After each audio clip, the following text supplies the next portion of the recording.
Good morning, everybody.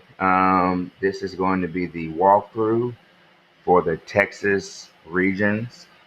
All right, so you guys, as you guys know by now, my class, I start you off with something very simple, and then we then try to build on that. And so this assignment was the first assignment in the unit, and it says figure it out natural features of Texas. So this is a carryover. The first thing that we see here is a carryover from the 5 themes of geography from the previous week. And here we talked about a region. And what we learned is that a region groups similar characteristics. All right. So this assignment is asking you, if you should have learned about regions from last week, how are you going to group things that are similar? So here we go.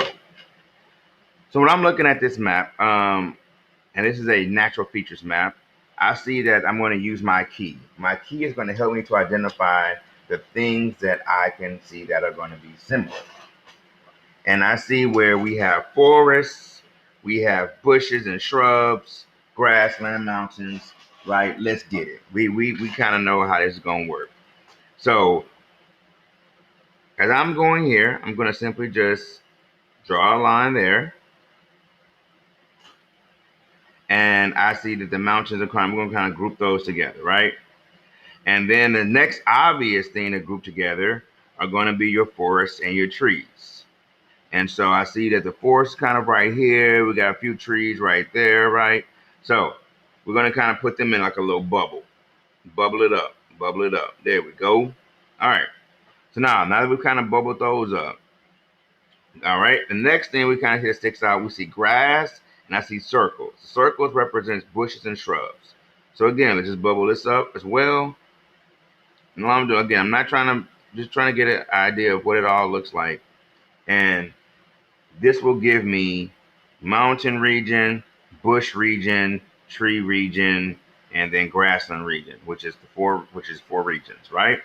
Now, by doing that, that directly leads into the four regions of Texas.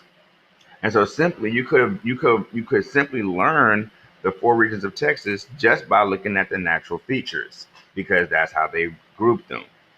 So now, on the next assignment in the unit was the regions of Texas notes that were on Wednesday, August the 19th. And in those notes, which you have here on the screen, the first thing it talks about is the many goats need corn. And so what they try to get you guys to memorize is moving from left to right. How would I be able to memorize what the regions are? And so we have the mountains and basins, the Great Plains, the North Central Plains, and the coastal plains. Now, I think, in my opinion, that the many goats need corn is whack. That's just me. So a couple of years ago, every year I have my students try to come up with what their personal mnemonic would be to remember which region is which and in what order they are. And so one of the examples I gave in our warm up was that my Gucci needs cleaning. And so you can come up with my grandma needs cookies. I don't care what you come up with. The idea is you're trying to go from left to right what the regions are. It's a way to help you to memorize so you don't get them confused on a test. All right. So that was a warm up from August the 19th. And then when you opened your notes, as you see on the screen, there was like a little book that you could flip through. And as you flip through that book, there were notes. And so I've highlighted some of the notes that I took from those notes, and I've transferred them here on the paper. So we're going to go through them real quick. And this is going to I'm show you how simple this whole mini goats needs corn thing really is, or the four regions. Now, what you'll see is that we have the mountains and basins, right, which is very dry, and it says the word arid, which basically means dry. It's a vocabulary word. All right. And so we have cactus and the Rio Grande River. So in this region, we have mountains and basins, right? Obviously mountains. So if mountains are high, I would assume that basins are probably low. But again, you can look at it. You Google those types of things. But essentially, that's what it is. If you have a mountain that goes high, you're going to have a valley. So mountains and valleys.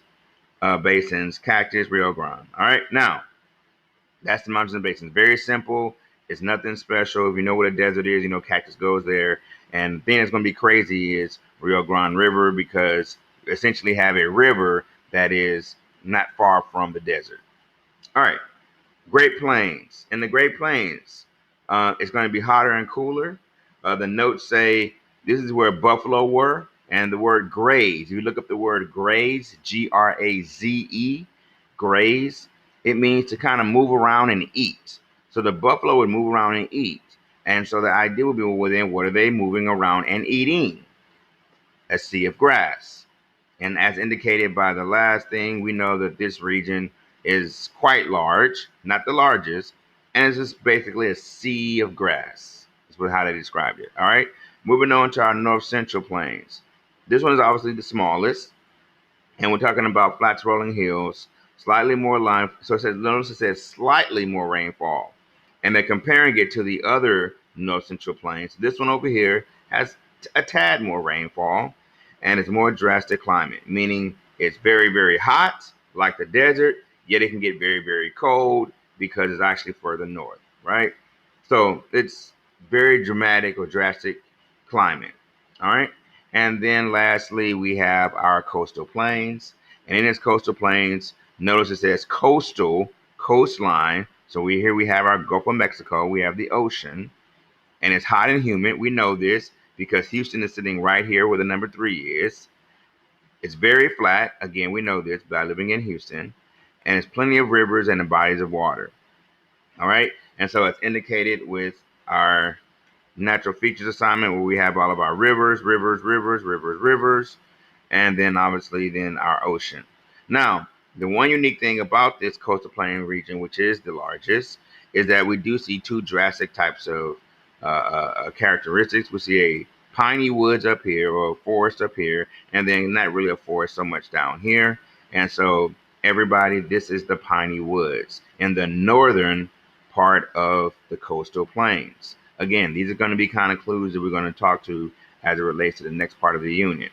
Now, the theme of all of this is, one, you'll see why I have this highlighted as plains, plains, plains, no plains. So simply then, you can already see which one is not like the other. The little game you used to play back in the day.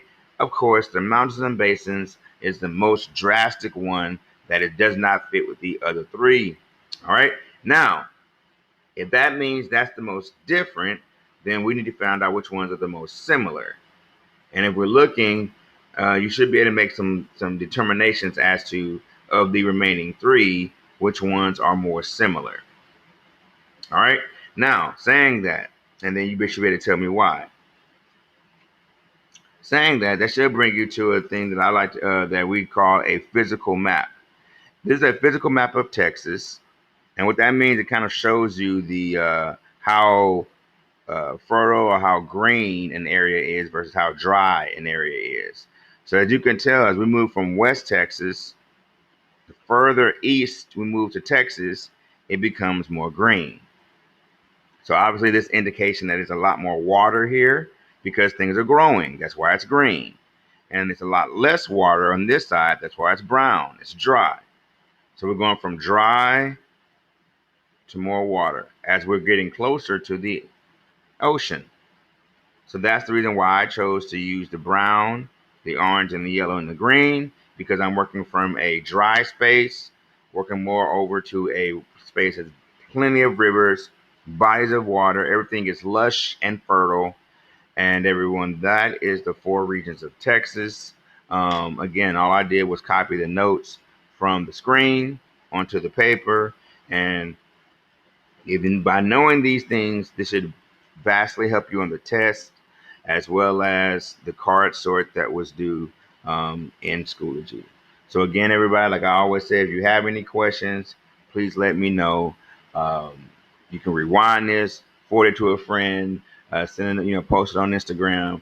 Your story will be live if you putting this on your Instagram. I'm just telling you that straight up. That straight up, it's gonna be live. But that's just me. All right, everybody. Well, y'all have a great day. I'm going to catch y'all in the next video as we're going to be talking about the native Texans.